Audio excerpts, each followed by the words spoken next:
તો આજે આપણે ખૂબ જ મહત્વના વિષય પર વાત કરવાના છીએ ગર્ભાવસ્થાનું તબીબી સમાપન, જેને આપણે મેડિકલ ટર્મિનેશન ઓફ પ્રેગ્નન્સી એટલે કે એમટીપી તરીકે પણ ઓળખીએ છીએ.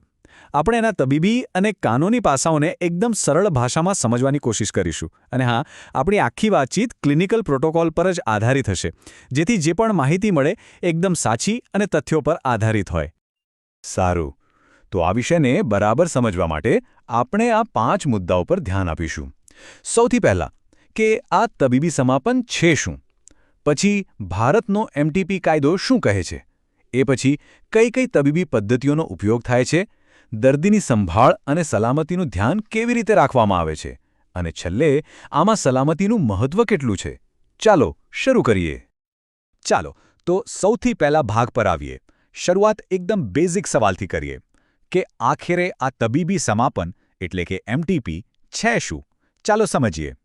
જો એકદમ સાદા શબ્દોમાં કહીએ ને તો એમટીપી એટલે શું? એ એક એવી પ્રક્રિયા છે જેમાં ગર્ભ જીવંત રહેવા સક્ષમ બને એ પહેલા ગર્ભાવસ્થાને સમાપ્ત કરવામાં આવે છે. પણ અહીં સૌથી મહત્વની વાત એ છે કે આ પ્રક્રિયા એક ટ્રેન્ડ ડોક્ટર દ્વારા કાયદાકીય રીતે અને એકદમ સુરક્ષિત રીતે કરવામાં આવે છે. આ 3 શબ્દો યાદ રાખવા જેવા છે: કાયદેસર, સુરક્ષિત અને નિષ્ણાતની દેખરેખ હેઠળ. ઓકે, તો આપણે એ તો સમજી લીધું કે એમટીપી શું છે, પણ હવે મનમાં સવાલ એ થાય કે આવું કરવાની જરૂર શા માટે પડે છે? શા માટે એમટીપી કરવામાં આવે છે? જુઓ, એમટીપી પાછળના ઉદ્દેશો ઘણા ગંભીર અને મહત્વના હોય છે. સૌથી પહેલો અને સૌથી મોટો ઉદ્દેશ્ય છે માતાના જીવને બચાવવો. ક્યારેક ગર્ભાવસ્થા માતાના જીવ માટે જોખમી બની શકે છે. એ સિવાય માતાના શારીરિક અને માનસિક સ્વાસ્થ્યનું રક્ષણ કરવું, અથવા તો ગર્ભમાં કોઈ ગંભીર ખોડખાં પણ હોય તો તેના જન્મને અટકાવવો. અને હા, અનિચ્છનીય ગર્ભાવસ્થાને રોકવી એ પણ એક કારણ છે, જેથી અસુરક્ષિત ગર્ભપાતનું જોખમ ઘટે અને માતૃ મૃત્યુદર પણ ઓછો થાય. ડોક્ટરોની ભાષામાં કહીએ તો એમટીપી માટેના કારણોને ઇન્ડિકેશન્સ કહેવાય છે. આને આપણે 4 મુખ્ય ભાગમાં સમજી શકીએ. પહેલું, તબીબી કારણ, જેમ કે માતાને હૃદયની કોઈ ગંભીર બીમારી હોય. બીજું, પ્રસૂતિને લગતું કારણ, દાખલા તરીકે ગર્ભાવસ્થામાં બહુ જ વધારે બ્લીડિંગ થતું હોય. ત્રીજું, ગર્ભને લગતું કારણ, એટલે કે બાળકમાં કોઈ જન્મજાત ખોડખાંપણ હોય. અને ચોથું, સામાજિક કે માનવતાવાદી કારણો, જેમાં બળાત્કાર કે પછી ગર્ભનિરોધકની નિષ્ફળતા જેવા કિસ્સાઓનો સમાવેશ થાય છે. તો આપણે કારણો તો સમજ્યા, પણ ભારતમાં આ પ્રક્રિયા માટે એક આખો કાયદો બનેલો છે. કોઈપણ તબીબી પ્રક્રિયા એમનેમ નથી થતી. તો ચલો હવે એમટીપી એક્ટના કાનૂની માળખા પર એક નજર નાખીએ. ભારતનો જે એમટીપી એક્ટ છે એ ગર્ભાવસ્થાના સમય પ્રમાણે અલગ અલગ નિયમો નક્કી કરે છે.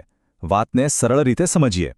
જો ગર્ભાવસ્થા 20 અઠવાડિયા સુધીની હોય તો એક રજિસ્ટર્ડ ડોક્ટરના અભિપ્રાયની જરૂર પડે છે.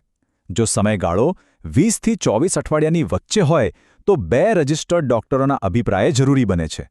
અને જો 24 અઠવાડિયાથી પણ વધુ સમય થઈ ગયો હોય તો પછી એમટીપી માત્ર ખાસ સંજોગોમાં જ થઈ શકે છે. જેમ કે ગર્ભમાં કોઈ અત્યંત ગંભીર શારીરિક ખોડ હોય અને એના માટે પણ આખા મેડિકલ બોર્ડની મંજૂરી લેવી પડે છે. અને હા, અહીંયા એક વાત ખાસ સમજવા જેવી છે, જે કાયદામાં સ્પષ્ટ લખેલી છે. જો કોઈ સ્ત્રી 18 વર્ષથી વધુ ઉંમરની હોય તો એમટીપી કરાવવા માટે તેને ફક્ત અને ફક્ત પોતાની સંમતિની જરૂર છે. પતિની કે બીજા કોઈની પણ સંમતિ લેવી કાયદાકીય રીતે જરૂરી નથી. આ નિર્ણય સંપૂર્ણપણે તેનો પોતાનો હોય છે. સારો, તો કાયદાની વાત તો થઈ ગઈ. હવે એ જોઈએ કે આ પ્રક્રિયા મેડિકલી કેવી રીતે કરવામાં આવે છે, એટલે કે કઈ પદ્ધતિઓનો ઉપયોગ થાય છે. અને હા, કઈ પદ્ધતિ વાપરવી એનો મોટો આધાર એના પર છે કે ગર્ભાવસ્થા કેટલા સમયની છે. મોટાભાગે પદ્ધતિઓને ગર્ભાવસ્થાના ત્રિમાસિક એટલે કે ટ્રાઇમેસ્ટર પ્રમાણે વહેંચવામાં આવે છે. પહેલા ટ્રાઇમેસ્ટરમાં એટલે કે 12 અઠવાડિયા સુધી 2 મુખ્ય રીત છે. એક તો દવાઓ દ્વારા, જેને મેડિકલ મેથડ કહેવાય, અને બીજી છે સર્જિકલ, જેમાં વેક્યુમ એસ્પિરેશનનો ઉપયોગ થાય છે. જ્યારે ગર્ભાવસ્થા બીજા ટ્રાઇમેસ્ટરમાં પહોંચે એટલે કે 13 થી 24 અઠવાડિયાની વચ્ચે, ત્યારે પણ મેડિકલ અને સર્જિકલ બંને વિકલ્પો હોય છે. પણ એ પદ્ધતિઓ થોડી અલગ અને વધુ જટિલ હોય છે. પહેલા ટ્રાઇમેસ્ટરમાં જે દવાઓવાળી પદ્ધતિ છે એ સૌથી સામાન્ય છે. એ કેવી રીતે કામ કરે છે? તો એમાં 2 સ્ટેપ હોય છે. પહેલા દિવસે મિફિપ્રિસ્ટોન નામની દવા આપવામાં આવે છે. આ દવાનું કામ પ્રોજેસ્ટ્રોન હોર્મોનને બ્લોક કરવાનું છે, જેથી ગર્ભાવસ્થા આગળ વધતી અટકી જાય. એના 24 થી 48 કલાક પછી મિસોપ્રોસ્ટોલ નામની બીજી દવા લેવાની હોય છે. આ દવા ગર્ભાશયમાં સંકોચન પેદા કરે છે, જેનાથી ગર્ભ બહાર નીકળી જાય છે. અને જ્યારે વાત બીજા ટ્રાઇમેસ્ટરની આવે ત્યારે સૌથી સામાન્ય સર્જિકલ પદ્ધતિ છે ડાયલેટેશન એન્ડ ઇવેક્યુએશન, જેને ટૂંકમાં DNE કહેવામાં આવે છે. ઓકે, તો આપણે પદ્ધતિઓ વિશે જાણ્યું, પણ એમટીપી એ માત્ર એક મેડિકલ પ્રોસિજર નથી. એનાથી પણ વધુ મહત્વનું છે દર્દીની સંભાળ અને સલામતી. ચાલો હવે એના પર વાત કરીએ કે આખી પ્રક્રિયા દરમિયાન દર્દીની સુખાકારી કેવી રીતે સુનિશ્ચિત કરવામાં આવે છે. આને આપણે એક પેશન્ટ જર્ની તરીકે જોઈ શકીએ. આની શરૂઆત થાય છે કાઉન્સેલિંગ અને સંમતિથી, જ્યાં દર્દીને બધી માહિતી આપીને નિર્ણય લેવામાં મદદ કરાય છે. પછી આવે છે જરૂરી મેડિકલ તપાસ. એ પછી મુખ્ય પ્રક્રિયા કરવામાં આવે છે.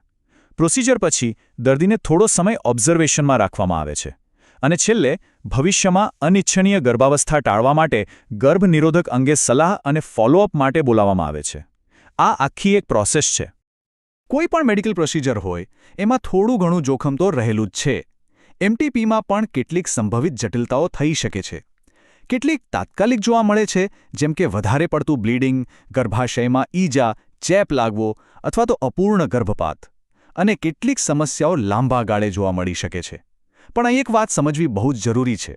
જ્યારે આ પ્રક્રિયા કોઈ નિષ્ણાત ડોક્ટર દ્વારા યોગ્ય અને સુરક્ષિત જગ્યાએ કરવામાં આવે ત્યારે આ જોખમોનું પ્રમાણ નહિવત થઈ જાય છે.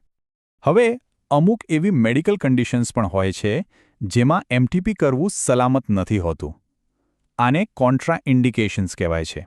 દાખલા તરીકે, જો એક્ટોપિક પ્રેગ્નન્સી હોય, એટલે કે ગર્ભ ગર્ભાશયની બહાર વિકસી રહ્યો હોય, અથવા તો લોહી ન જામવાની કોઈ ગંભીર બીમારી હોય, જે દવાઓ વપરાય છે એની કોઈને એલર્જી હોય, અથવા ક્રોનિક એડ્રિનલ ફેલ્યોર જેવી સ્થિતિ હોય, તો એમટીપીનો વિકલ્પ પસંદ કરવામાં આવતો નથી.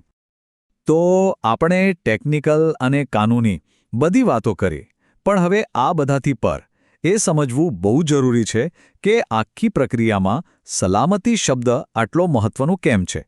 સમાજના આરોગ્ય પર એની શું અસર પડે છે.